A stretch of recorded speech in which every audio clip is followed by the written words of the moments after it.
Welcome back. 6 minutes past the hour. I brought this topic up yesterday, and I wanted to just revisit it with our old friend Neil McCabe, the conservative columnist with townhall.com and the editor of the Washington Mercury news site, thewashingtonmercury.com. Neil, welcome back.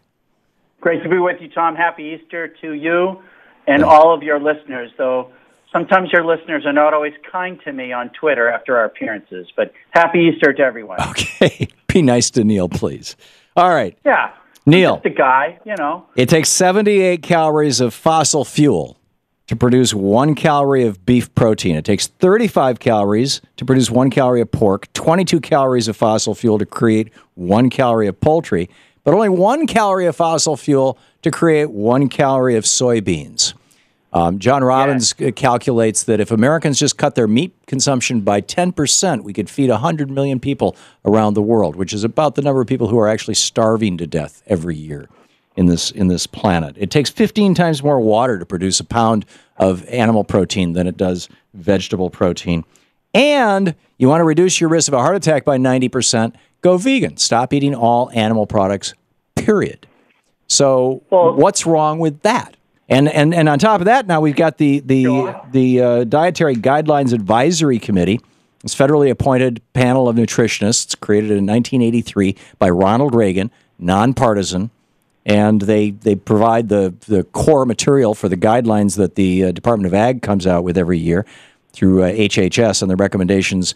And they just came out and said, let me get this quote right. I don't have the quote.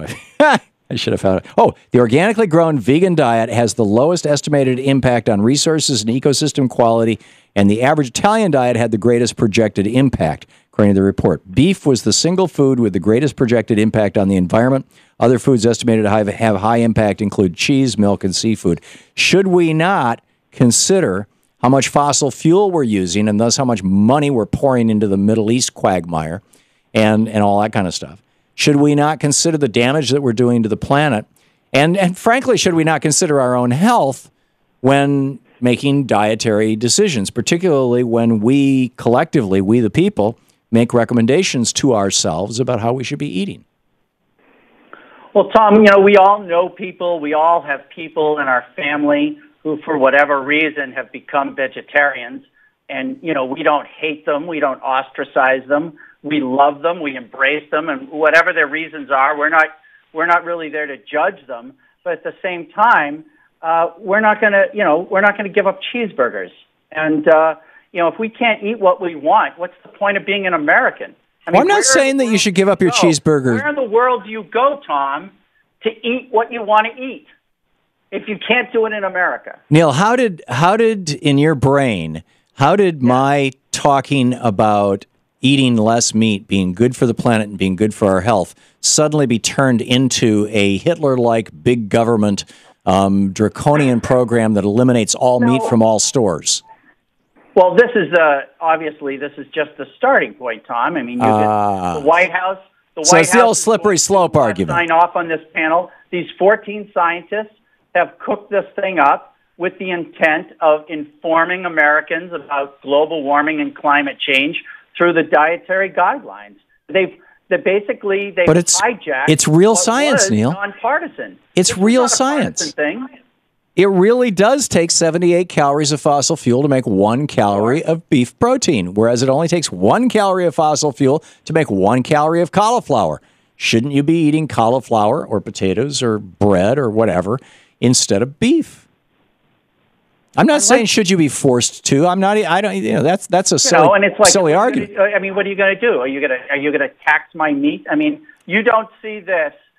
You don't see this as the beginning of regulating the diet. I mean, you don't see the three areas. To the best of my knowledge, people on your side of the aisle looking to control the menu of Americans? No, I don't. I realize Republicans think that way, but by and large, Democrats don't.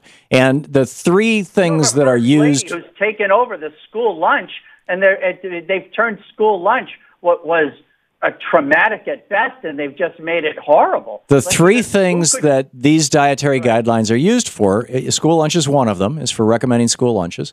Number two is for teaching nutrition to people.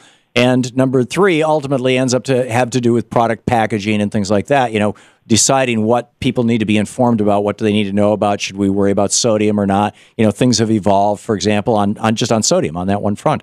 You make a very good point. And as our knowledge evolves, things change. And Sure. yeah, if the consequence of this is that less meat is served in our school lunch programs, that's going to mean that you're going to have fewer kids who are obese. You're going to have fewer kids who are diabetic in their 20s, 30s, and 40s. You're going to have fewer kids who have heart disease in their 40s and 50s. Yeah, but Tom, isn't that a good thing? I mean, that saves us all money, if nothing else, Neil. Look at it as a Republican. Kids should grow up to be big and strong, and they need to drink their milk, and they need to eat beef, and they need to exercise, and all of those things that you're saying. What is the biggest, strongest animal on Earth, Neil? No, but Tom... Neil, what's the biggest, strongest animal on Earth? Say again? What's the biggest, strongest animal on Earth? The blue whale? Well, it could be, actually, yeah. And they're not vegetarian. But I was thinking elephants and hippos and bison. Man is the most dangerous game, Tom, as you know. Right, yeah. Hippos will kill you, but they will not eat you because they're vegetarians. In fact, they're vegans. But shouldn't kids... So if you want to be big and strong, there's a whole body, there's a vegan bodybuilder movement. Oil is. That's what I'm saying. Who cares what the price of oil is? Kids should eat what's going to make them big and strong and smart. And meat and milk merely increase their probability of illness, including cancer. I mean, the milk is filled with pus. The meat is filled with, it's dead meat to begin with, and it's laced with hormones and bacteria. That's not scandalous, Tom. I mean, yes, it's dead meat. Yeah. I find that scandalous. I mean, the idea of putting a dead animal in my mouth and chewing it up, my God, when I was 16 when I quit eating meat. When I was 17, I had this sudden Burger King craving, a cheese Whopper, and I drove through Burger King and I bought a cheese Whopper. I thought, okay, I'm going to do this. I took one bite out of it, hit a piece of gristle, and it so grossed me out that I had to pull over to the side of the curb and barf on the street. That was the last time, with one single exception, which is a whole nother longer story. That was the last time I ate meat in my life. That was 50 years ago. I've lived in a predominantly Italian community in my life. And when you said that, it's like when you were comparing the different diets and then Italy was supposedly the worst. I mean, I've also lived in Cambridge, Massachusetts, where I accidentally bought, I didn't realize it was a vegan cookie. And it's like, what? It was horrible.